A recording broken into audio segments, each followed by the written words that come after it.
कल पूरे देश में और दुनिया में जगत गुरु बहुत सारे जगहों पर नगर कीर्तन होगा, बहुत सारी जगह शोभा यात्राएं निकलेंगे और धार्मिक आयोजन को अच्छी तरह से जो उसका वो कल का दिन अच्छा बीत जाए, ऐसी भी मैं प्रार्थना करता हूं। लेकिन मैं यहाँ ये भी कहूँगा कि उत्तर प्रदेश की सरकार ने जिस तरह से कल के दिन पेपर करवा के और अवकाश ना घोषित करके और स्पेशली कोई इस तरह के जो है निर्देश ना देके कि वो इस आयोजनों में प्रशासन और पुलिस और तमाम तरह से जो है हर विभाग जो आगे बढ़ चढ़ के जो इसको आयोजन को कामयाब कराए, ऐसी कोई जो निर्देश उत्तर प्रदेश सरकार ने नहीं दिए।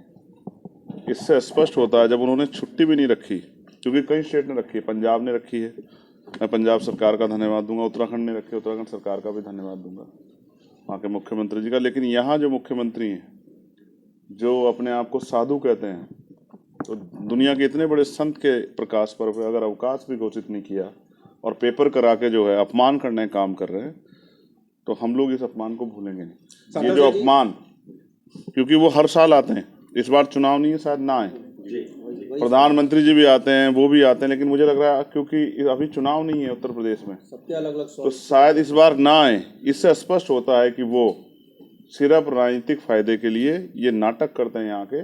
अगर उनकी जरा से भी आस्था या उनमें सम्मान होता, इतने बड़े संत जिनका पूरी दुनिया में नाम है, जिनके पूरी दुनिया में प्रचार है, पूरी दुनिया से यहाँ का लोग आएंगे, देश विदेशों में उनकी जो है प्रकाश पर्व मनाया जा रहा है, लेकिन यहाँ की सरकार ने जिस तरह से जो है अपमान करने का काम किया, मेरा मन दुखी है।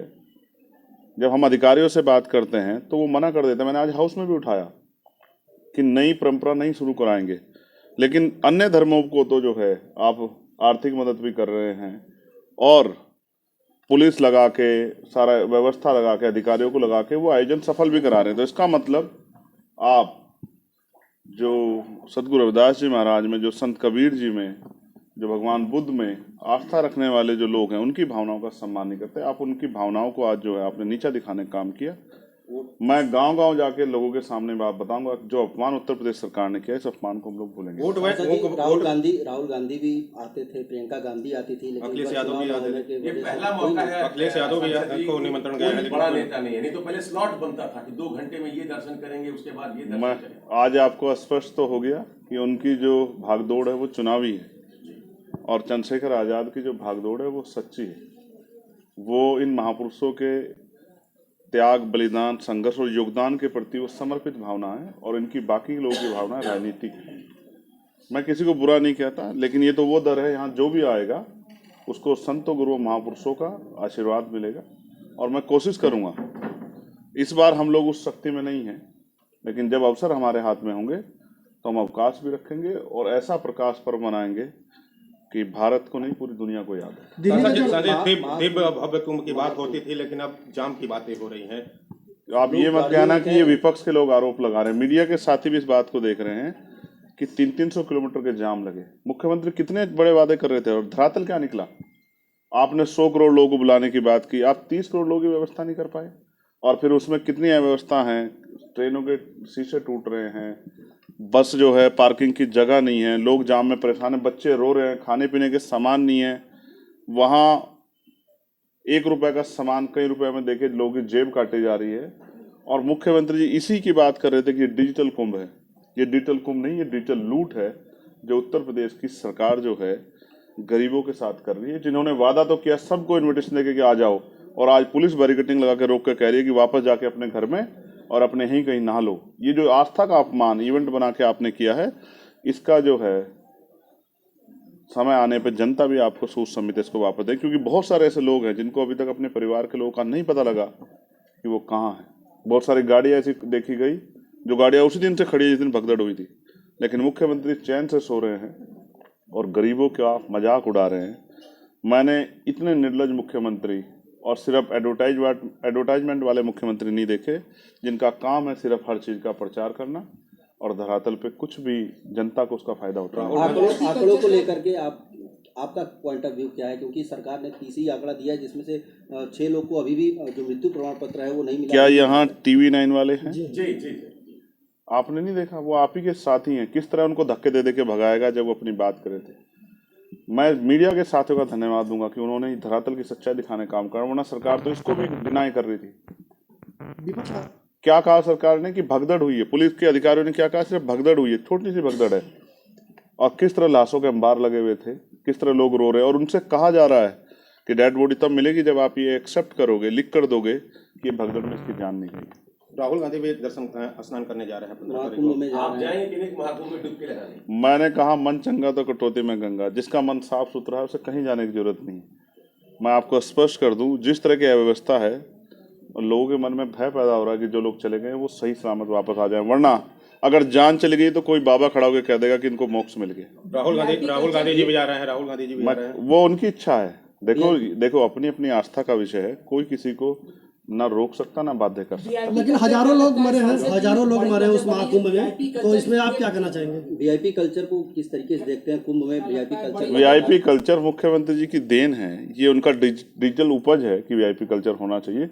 वो बांट रहे हैं। वो तो कह रहे थे यहाँ कोई छोटा बड़ा नहीं है, यहाँ कोई जाति धर्म नहीं है, लेकिन वीआईपी कल्चर को उन्होंने बताया कि उनकी सरकार में उनके चहितों के लिए वीआईपी कल्चर रहेगा, बाकी जनता कहीं धक्के खाए उनको इससे फर्क नहीं पड़ता। आप सुनिए सांसद जी, आप कह रहे थे, विपक्ष लगातार कह रहा है कि हजारों की संख्या में मरे हैं, और लगातार मीडिया को दबाया जा रहा है कि मीडिया खुलासा न कर पाए, तो लगातार प्रताड़ित भी किया जा रहा है। मीडिया को भी तो एक कदम आगे बढ़ना चाहिए। मीडिया को भी आज अपनी जिम्मेदारी अदा करनी चाहिए कि वो सच्चाई को खोद निकाले, क्योंकि मीडिया एक ऐसा तंत्र है जिस पर जनता जिसकी तरफ देख रही है यहाँ से कोई इन्फॉर्मेशन मिलेगी, क्योंकि एडमिनिस्ट्रेशन पुलिस तो सरकार का, वो शायद कुछ ना बताए। लेकिन मेरे दिल में पीड़ा है उन लोगों के प्रति, उनकी जान गई, और मैं उनके लिए हृदय से प्रार्थना करता हूँ। मेरी संवेदना उनके साथ है, और मैं सरकार से भी कहूँगा कि उन सब के आंसू पोंछने का, उनके साथ खड़े होने का सरकार को। पंचायत चुनाव भी है कुछ अगले वर्ष में, इसके अलावा 2027 है, और आजाद समाज पार्टी की क्या भूमिका होगी?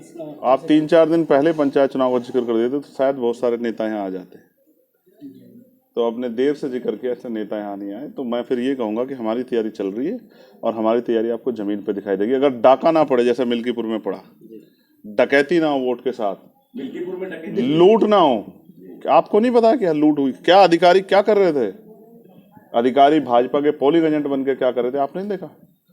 लोग क्या पुलिस के अधिकारियों ने फोन करके नहीं धमकाया लोगों को? वो ऑडियो भी गई है लोगों के सामने, उसमें मुकदमे भी दर्ज हो रहे हैं कि मैं देख लूंगा। ये जो तानाशाही है, ये तानाशाही का जवाब जनता आने वाले समय में। दिल्ली में पूर्ण बहुमत के साथ भाजपा ने सरकार बनाई, तो क्या लगता है कि 2027 में आप लोग के लिए कठिन नहीं? मैंने कहा कि धनबल जीत गया और जनबल हार गया।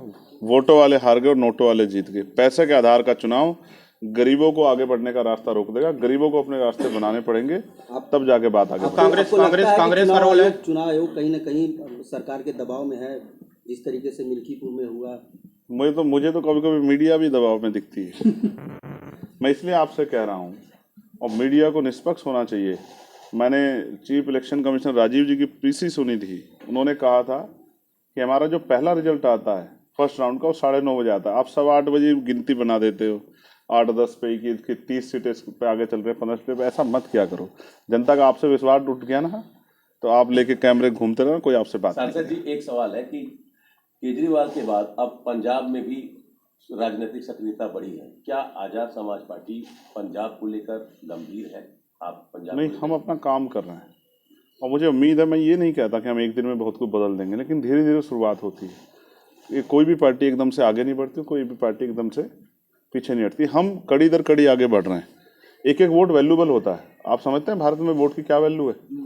आदमी अपने भाई कैसे वोट नहीं देता, अपने पिता कैसे वोट नहीं देता, अपने माँ के कैसे वोट नहीं देता, अपनी पत्नी कैसे वोट नहीं देता। वोट बहुत इंपॉर्टेंट है, और हम धीरे धीरे कोशिश कर रहे हैं कि वोट जो जनता प्रयोग कर रही है वो वोट सोच समझ के करे, और उसका फायदा पॉलिसी के रूप में उनको हो, तो अच्छी सरकारों की जरूरत है। मौजूदा सरकार परिणाम के बाद ये स्पष्ट हुआ, इंडिया गठबंधन के जो बड़े नेता हैं जैसे फारूक अब्दुल्ला, उन्होंने एक नसीहत दी है।